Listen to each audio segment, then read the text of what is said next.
It was in the 1880s that an Indian had challenged the social customaries in the most humorous and simple way. Science was lagging far behind when Sri Ramakrishna had explored and experienced some of today's popular concepts of gender fluidity, MPT, dualism, ecstatic yoga, astral projection, and much more. In a world where the thought of spirituality invokes fear in today's generation, imagine a person who is immensely food lusty, plays with the deities, and has the urge to experience every facet of other religions, and still becomes the most celebrated mystic of all time. Godadhar Chattopadhyay, or as popularly known as Sri Ramakrishna, is everything one can think of, but an incarnation of the Almighty. He is poor, immensely crazy, and unfathomably simple, with one of the most unlikely attributes of one into spiritual explorations: his uncontrollable greed for food. But how can a person considered as the incarnation of God, or even a mystic, be greedy? Indian history is full of mystics, and the land is endowed with magic and miracles. But time and again, we are shown that magic happens only when you are crazy enough to demand it. The path to true enlightenment is a long one that requires constant introspection, self-discovery, and rigorous practice. But if you do it right, you will eventually find yourself gazing at the face of God. And that's exactly what happened to Lord Sri Ramakrishna Paramahamsa. He was born in 1836 in India, and it was only after he spent years in meditation and spiritual contemplation that he experienced his first vision. Ramakrishna's life is a story of passion, devotion, and spiritual enlightenment. His teachings are still relevant to this day. He taught his disciples to respect all forms of life and unite with God through love and simplicity. Let's see how an unschooled man from Kamarpukur in West Bengal grows up to be the spiritual guru to some timeless personalities, including the influential Brahmo Samaj leader Keshab Chandra Sen and the Indian youth icon Swami Vivekanand. While our education system believes in the supremacy of theories and systematic schooling, we have people like Shakespeare and Rabindranath Tagore who remained unschooled and time and again proved us wrong by excelling in varied dimensions of true education. The formal learnings of the school has always felt distasteful to Ramakrishna Paramahamsa. Therefore, his brother Ram Kumar handed him the priestly responsibilities of the Dakshineshwar Kali temple at Kolkata. It is during those times when Hinduism in India was facing a spiritual crisis, leading to predominance of young Bengalis embracing Brahmoism and Christianity. Sri Ramakrishna wasn't an exception, and he did succumb to the invitation to explore other religions. Being a Hindu, he not only explored other religions like Islam and Christianity, but also practiced its various facets such as Bhakti Yoga, Tantra, Advait Vedanta, and he surprised the society with his Madhur Bhav by dressing himself in a woman's attire for several days and regarding himself as one of the gopis in Vrindavan. Obviously, he was almost discarded by the society, who considered him crazy, dumb-headed, sinner, and much more. Imagine this happening during a time when concepts of psychological androgyny were considered no less than severe social threats. He has always been contemporary and is considered as one of the main contributors to the Bengali Renaissance.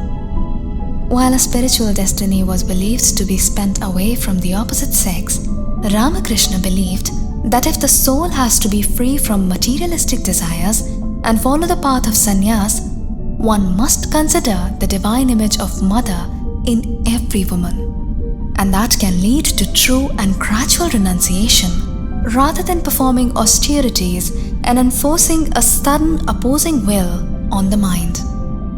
Therefore, he has always emphasized service to other women rather than tapasya, and in his own lifetime, he proved its authenticity by worshipping his wife, Sharda Devi, and declaring her the embodiment of a universal mother.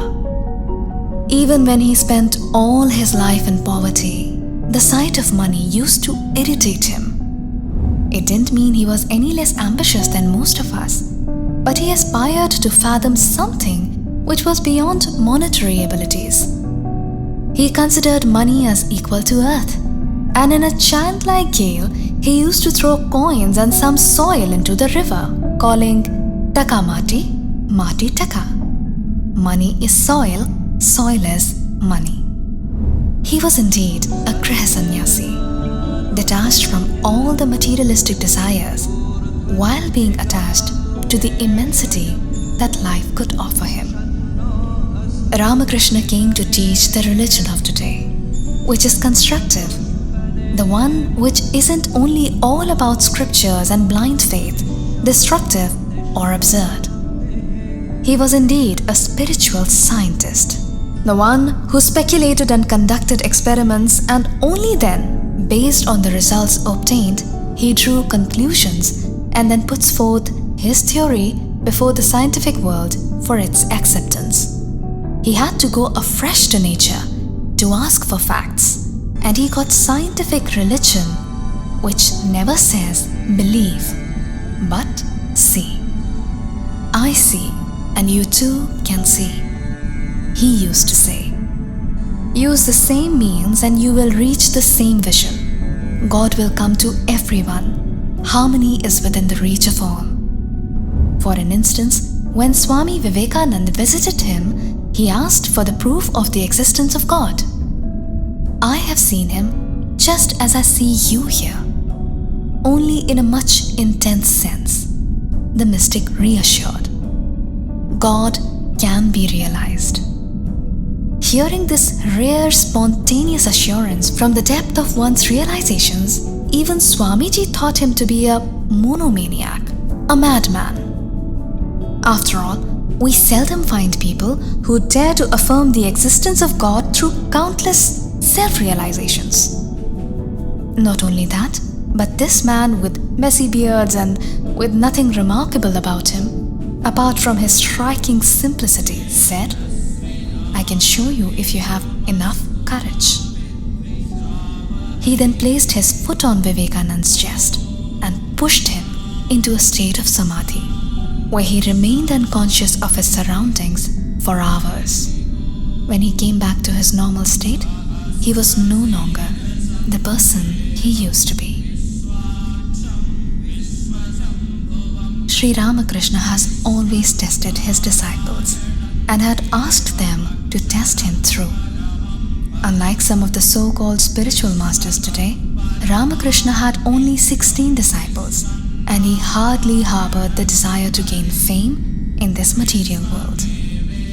However, his teachings were so valuable to the planet that it had to sort its way through an apprentice, and hence, after the death of their master, the monastic disciples led by Vivekananda formed a fellowship at a half-ruined house, and later it constituted the first Ramakrishna order, something that has opened 1,000 gateways of immense possibility to millions of people. His teachings weren't kept under wraps within India, but have been carried far and wide by Swamiji as he travelled between 1893 to 1897 and 1899 to 1902 in America and England, conducting lectures and classes. Sisters and brothers of America,